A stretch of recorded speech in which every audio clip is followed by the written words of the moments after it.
ఈ సృష్టిలో ఉన్న ప్రతి వ్యక్తి, ఇన్ఫ్యాక్ట్ ప్రతి జీవికి ఒక రెలవెన్స్ అనేది ఉంటుంది. వాళ్ళు ఎటువంటి కుటుంబంలో అయినా పుట్టచ్చు, ఎటువంటి ప్రదేశంలో ఎటువంటి కష్టాల్లో అయినా ఉండొచ్చు, ఏ రూపంతో అయినా ఉండొచ్చు. ఇవన్నీ పక్కన పెడితే ఎటువంటి లోపంతో అయినా ఉండొచ్చు. ఎలా ఉన్నా ప్రతి ఒక్కళ్ళకి భూమి మీద ఒక ఆవశ్యకత ఉంటుందన్నమాట. మనం ఎవరిని ఎక్కడ పర్పస్ లేదు అనుకోకూడదు. ప్రతి ఒక్కళ్ళు మొత్తం యూనివర్స్ అంటే సృష్టి నిర్మాణంలో ఏదో ఒక పాత్ర పోషిస్తారు. అయితే కొన్ని వందల మంది, కొన్ని లక్షల మంది జీవిస్తూ ఉంటారు, బతుకుతూ ఉంటారు. కానీ వాళ్ళ బ్రతుకులో పర్పస్ ఆఫ్ లైఫ్, రీజన్ డిఎట్రే అంటాం. అంటే మనం ఎందుకు భూమి మీద ఉన్నాం, మన లైఫ్కి అర్థం ఏంటి, అసలు మన పర్పస్ ఏంటి, మన దేనిలో గ్రేట్, మనం ఏది చేస్తే మనం హ్యాపీగా ఉంటాం, ఏది చేస్తే మన లైఫ్ మిషన్ పూర్తవుద్ది, ఏది చేస్తే అది మన ప్యాషన్ వస్తుంది, ఇది ఇంపార్టెంట్. దీన్ని పక్కన పెట్టేసి వాళ్ళ మనసుకి అర్థం కానీ ఏదో బతుకుతున్నాం అంటే బతుకుతున్నట్టు, లేదా ఏదో జాబ్ చేయాలి కాబట్టి చేయాలి, తినాలి కాబట్టి తినాలి, ఇలా కాకుండా ఒక ప్యాషన్, ఒక వాల్యూతో మనం బతికితే, ఒక లెగసీతో బతికితే ఎంత బాగుంటుంది. ప్రతి లైఫ్, చాలామంది మన లైఫ్ మనమే జడ్జ్ చేసుకుంటాం. మన లైఫ్కి అంత సీన్ లేదులే, అంత లేదులే, మనం ఇక్కడ ఉంటే జాలే, ఈ పని చేస్తే జాలే, ఇలా ఉంటే జాలే, ఇలా మనల్ని మనం ఇన్ఫీరియారిటీ పెట్టుకుంటాం, మనల్ని మనం తగ్గించుకుంటూ ఉంటాం. ఇది ఎంత మాత్రం కరెక్ట్? ఒకసారి ఆలోచించవచ్చు కదా. ప్రతి ఒక్కరికి అది ఉంటుంది. దాంతోపాటు మనం ఎందుకున్నామో మర్చిపోయి ఇంకోటి చేస్తూ ఉంటాం. మనం ఎందుకున్నామో, ఇక్కడ అసలు ఎందుకు ఎగ్జిస్టెన్స్లో ఉన్నామో ఆ పని మర్చిపోతాం. అసలు ఎందుకు మన లైఫ్ ఏంటో మర్చిపోతాం. తర్వాత అన్నీ చేసేసాక పుణ్యకాలం కాస్త గడిచిపోయిన తర్వాత అది గుర్తొస్తుంది అనమాట. ఏది అసలు మన పర్పస్ ఏంటి అనేది. మీకు చిన్న ఎగ్జాంపుల్ చెప్తాను. ఈరోజు సరదాగా నేను పేపర్ చదువుతుంటే ఒక అంశం కనిపించింది. అనుపమ్ మిట్టల్, ఇతను చాలా పెద్ద ఏంజల్ ఇన్వెస్టర్, ఇన్నోవేటివ్గా థింక్ చేస్తాడు, క్రిటికల్ థింకర్, అన్నీ ఉన్నాయి. ఇతను Shaadi.com, Makaan.com ఇలాంటి పెద్ద పెద్ద బిజినెస్ వెంచర్స్ అన్నీ కూడా అంటే డిఫరెంట్ ఆలోచనతో తీసుకొచ్చి బాగా సక్సెస్ అయ్యాడు. ఈయన ఒక ట్వీట్ చేశాడు ఈరోజు. ఆ ట్వీట్లో ఒక మాట ఉందన్నమాట. స్టార్బక్స్ మీ అందరికీ తెలుసు, ఫేమస్ కాఫీ. ప్రపంచంలో మీరు ఏ ఊరు వెళ్ళినా, పెద్ద పెద్ద ఊర్లోకి వెళ్తే ఖచ్చితంగా కనిపించే బ్రాండ్ స్టార్బక్స్ అనమాట. అయితే Starbucks is famous for coffee. అయితే ఈ స్టార్బక్స్ ఈ మధ్య కాఫీతో పాటు షుగర్ ఎక్కువ అమ్ముతుంది, ముఖ్యంగా డెజర్ట్స్ ఎక్కువ అమ్ముతుంది. అవి టొబాకో కంటే టాక్సిక్గా తయారయ్యాయని. అంటే sweets, ice creams, cakes, desserts, local cuisines, ఇంకేదైనా కావచ్చు. అసలు స్టార్బక్స్ ఎందుకుంది? స్టార్బక్స్ బ్రాండ్ వాల్యూ ఏంటి? స్టార్బక్స్ ఎందుకు ఈ మధ్య రిజల్ట్స్లో అంటే దాని యొక్క ప్రాఫిట్స్లో కానీ బిజినెస్ సేల్స్లో తగ్గిపోతుంది? ఇవన్నీ ఆలోచింపజేసే క్వశ్చన్ అతను ఒకటి వేసాడనమాట అక్కడ.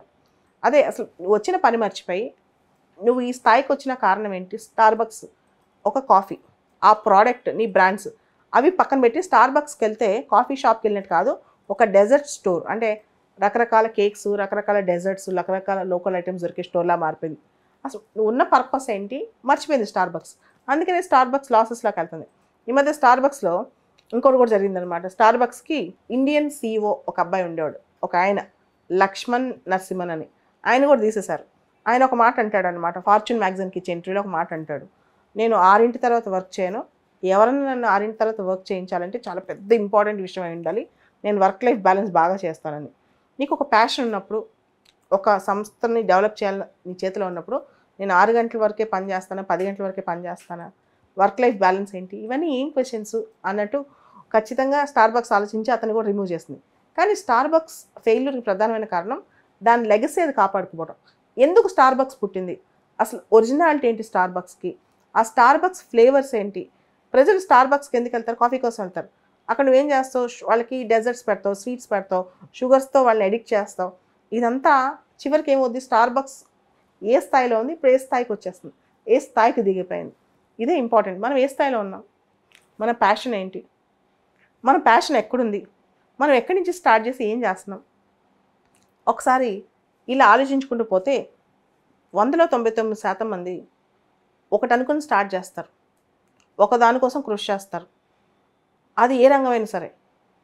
ఇంకా మనకి వేరే అంటే చాయిస్ లేకో ఛాన్స్ లేక ఇంకో దాన్ని సెటిల్ అయిపోతుంటారు.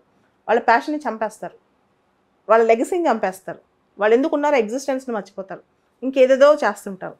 ఫైనల్గా ఇదంతా అయిపోయిన తర్వాత జీవితంలో ఒక రిటైర్మెంట్ స్టేజ్కి వచ్చాక ఒక క్వశ్చన్ వస్తుంది, మొత్తం నేను గత 30 ఏళ్ళలో ఏం చేశాను, గత 40 ఏళ్ళలో ఏం చేశాను, ఏం సాధించాను, నా లెగసీని ఎక్కడ తాకట్టు పెట్టాను, దేన్ని కోల్పోయి దేన్ని సాధించాను.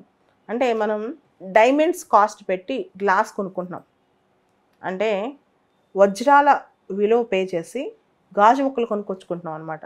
అంటే అర్థం ఏంటి, మన లైఫ్ని మన టైంని ఒక ఇన్వెస్ట్మెంట్గా పడుతున్నాం. దాంతోపాటు మన మేధో శక్తిని అంటే మన ఆలోచనని ఇవన్నీ ఒక దగ్గర తీసుకొచ్చి అసలు మనకి నచ్చని పని ఒకటి చేస్తున్నాం అనుకోండి, లేదా మనం అంటే మన ప్యాషన్ కాని పని ఒకటి చేస్తున్నాం అనుకోండి, అది ఎలా ఉంటుంది. ఇలా జీవితంలో చాలామంది అనుకుంటారు మన వల్ల కాదేమో, మనం ఆ స్థాయికి తగవేమో. ఒక అమ్మాయి అనుకుంటుంది తను చాలా పెద్ద ఫిల్మ్ యాక్టర్ కావాలని, నేను అందంగా లేదేమో. యాక్షన్ రావాలంటే లేదా ఫిల్మ్ యాక్టర్ కావాలంటే అందంగా ఉండాల్సిన అవసరంలా. మీరు గమనించే ఉంటారు మరి చాలా వెబ్ సిరీస్లో వచ్చేసాయి. ఇన్ఫ్యాక్ట్ భవిష్యత్తులో సినిమా అనే కాన్సెప్ట్ ఉండదు, అండ్ భవిష్యత్తులో హీరో హీరోయిన్ ఇంపార్టెంట్ ఉంటారు, ఓన్లీ డైరెక్టర్సే ఇంపార్టెంట్ అవుతారు. అంటే ఒక్క సిరీస్లో వచ్చిన తర్వాత ఇంకో దానిలోకి రారు. అలానే ఏ ఇండస్ట్రీ అయినా, నువ్వు ఫిల్మే కాదు చదువులో అయినా. So don't judge your self that your inferior. నువ్వు తక్కువ నువ్వు అనుకోకు, నీ లెగసీ నువ్వు తగ్గించుకోకు. ఒకటి చేయాలనుకుని ఇంకో దానిలో ఏదో సెటిల్ అయిపోమాక. నువ్వు ఏదనుకున్నావో, నీ ప్యాషన్ ఎక్కడుందో, నీ మనసు ఎక్కడుందో అక్కడే. అంటే the reason theatre of life should be searched properly, and wherever our intuition goes we should go forward with that passion. That is very very important. అంటే మనం ఎందుకున్నాం ఇక్కడ, మన ప్యాషన్ ఏంటి వెతుక్కుని దాంతోపాటు వెళ్తే మనకు అసలు ఏ పని కష్టం అనిపించదు. జీవితాంతం దానిలో ఉన్న అసలు కష్టం అనిపించదు. నేను 6 దాకా పని చేయాలి, 10 దాకా పని చేయాలి అన్న ఆలోచన కూడా మనకు ఉండదు. అన్నీ చేసేస్తాం, అలసట లేకుండా చేస్తాం.